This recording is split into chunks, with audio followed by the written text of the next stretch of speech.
Okay, I guess we're live now. Wasn't sure what was happening there. So hey guys, what's up Facebook? We're here back for Masters Minute episode 23. Arm bars continued.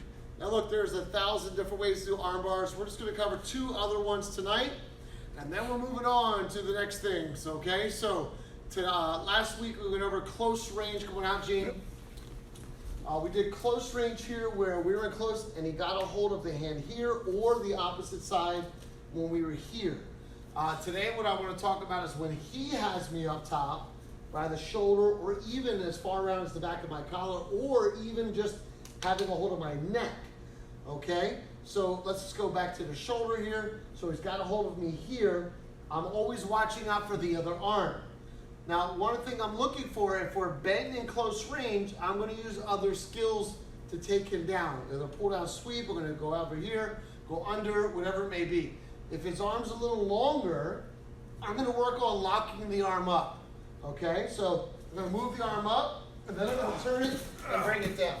Okay, it's locked up. Oh, by the way, today is G's birthday. Woo! Let's give G lots of happy birthdays on it. He's hanging out here with us on his birthday. What else would you do? Nothing. Exactly. So, hey, let's give everybody a happy birthday, G.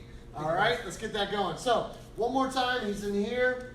My idea is if the arm gets long enough and straight enough, I cannot do this from a bent position. That would be silly for me to think that. If his arm got long enough, for some reason, whether I hit him in the throat or, hey, who knows why he might back up, okay? I'm going to take his arm. Now, if I notice he's on the front side, I want to make sure I have a base here. So I'm going to straighten it, and then I'm going to bring it in, okay? From here, I mean, there's a lot of stuff you can do. I could take him down from there. I mean, there's a lot of things we can do. Perhaps come on back, Jake. So we're here. He's in this range. I get him opened up. I lock his arm up. I bring him here, okay? Then we can go into some standard finishes and things like that. So one last time from the opposite side. Happy birthday, Jay. Okay. So I push him off, right? Open his arm up, drop him down. Again, these are quick burst movements. These are not things that are wrestled and long and drawn out. So if he grabs me, I go for this and he drops his elbow, well then I'm going for other stuff. I'm just going to continue moving through and move on to plan B. But if the arm's long, and if I can get that arm long, and I can pop that arm, I get the body turning, all I'm going to do is just drop this down here, pull it in, okay? Again, I can turn him over. There's a lot of cool things you guys can do after the fact. Thanks, Judy. All right, we got one more here. So the other area of arm bars where we talk about like punch blocking and stuff like that. If he's punching at me and I'm going to grab this, I'm a firm believer, we teach this in class tonight, that punch blocking is a matter of connectivity. He's punching in, I'm connecting. I'm just finding that connection. Because I don't believe he's going to leave his arm out there. Why would you do that? Right. He punches, I connect. If I get that connection, great. If I don't. But the likelihood of me grabbing that out of midair is like silly. So for me, it's about connection. If I can connect somehow, I don't care. I don't even know what that was supposed to be. But I got the arm. So the idea is here, I'm covering. By the time he's recoiling, if I can drop that down, I'm in my arm bar already. So if it's a push, you know, here, and I'm just trying to connect. I'm just trying to push, and he's here, right? I'm just going to see the length of the arm and drop my shoulder on his tricep. So when we get into these stages of Hapkido, this is where it gets messy. It gets where failure is happening often, but what we're really practicing isn't the idea of catching an arm bar.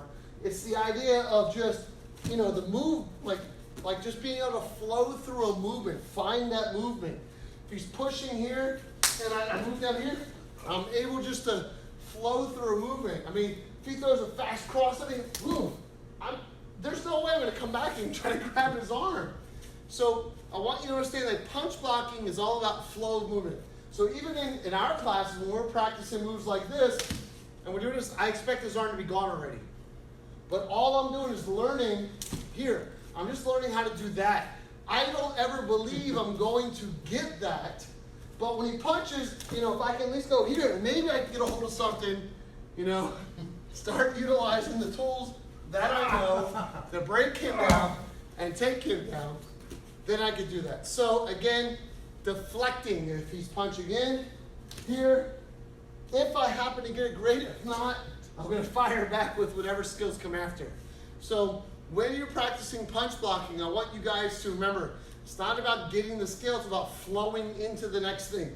What's available behind the block or after the block, okay?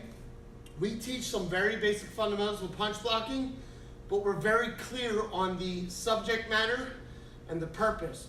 1 is learning angles. 2 is learning to block first and foremost. You're probably never going to grab a joint lock just from a punch, but we're practicing flow. So hope you guys enjoyed it. Happy birthday again, G. Sir. Make sure you guys comment happy birthday, G, below there. And we want to thank you guys for watching Masters Minute, episode 23. We'll see you guys next week.